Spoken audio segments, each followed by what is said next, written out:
right, let's bring in Dr. Mary-Louise McLaws. She's an advisor to the World Health Organization and a Professor of Epidemiology. She's joining us from Sydney. Dr. McLaws, thank you so much for being with us here on TRT World. Now, of course, the UN General Assembly will have time to discuss trying to make sure that there is vaccine equity across the world, and there are meetings to be held. I mean, what do you think will come out of this 76th General Assembly in regards to vaccine equality? Well, it's going to be very difficult because, of course, high-income countries have not been thinking about their responsibility to global citizenship. And so I'm hoping that what will come out of this meeting is that booster shots should not be given to the general public until we know much more about this and until we get global equity.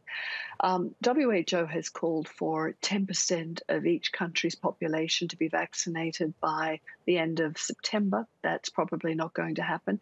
And 40% by the end of the year and 70% by next year. And, you know, that's unlikely to happen because with low-income countries, you know, they need to get to 40%, injecting about 600,000 injections per week. And they're really only meeting about 3% of that. And then in low and middle-income countries, they need to be injecting about 650,000 injections per week, and they're only getting it to about 4% of that. And it's because they just can't get their hands on the vaccines.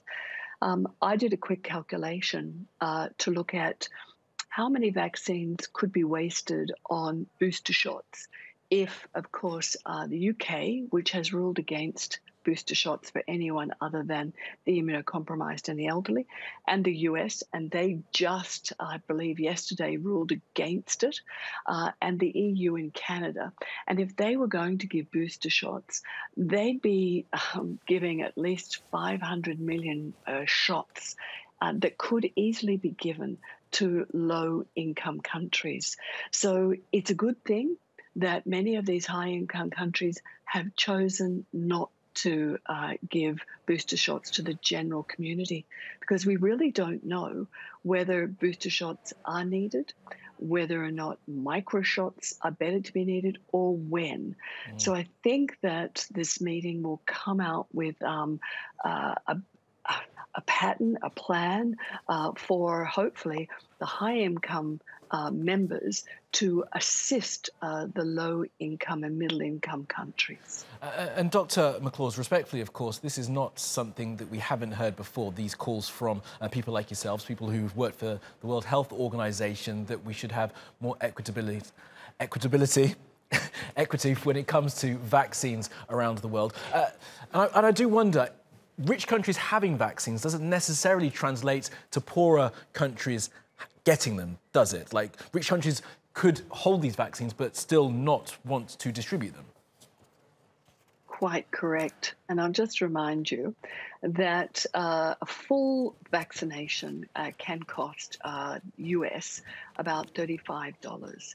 And for some countries, they actually spend $41 US per capita on full healthcare. That's how poor some low-income countries are. And yet the high-income countries spend over 1,000 times that per capita. They can afford to help. So yes, there needs to be more production. And yes, it'd be great if there was production in some of these continents, such as Africa, to build expertise and skills and to ensure that they have an unlimited supply. And high-income countries could assist low-income countries to actually achieve that so that they can help themselves as well. And one of the problems, of course, is intellectual property as well, because some of these pharmaceutical companies have paid an awful lot with this blue sky investment, and they want some return. But you have to ask, how much return is too much?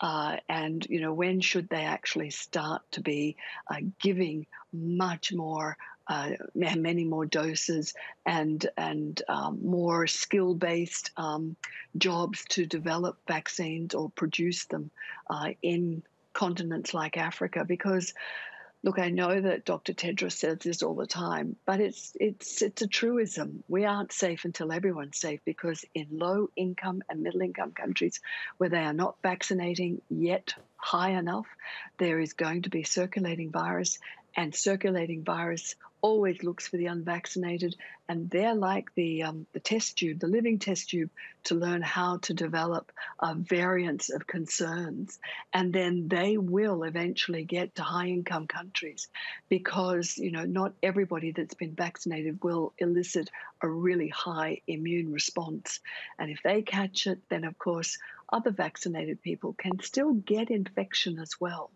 So it's in everyone's best interest that we help every country in the world. Absolutely right. That message again about vaccine equitability reinforced. Dr. Mary-Louise McLaws there. Unfortunately, we have to leave it there because we're out of time, but thank you so much for being with us, and thank you for all your work.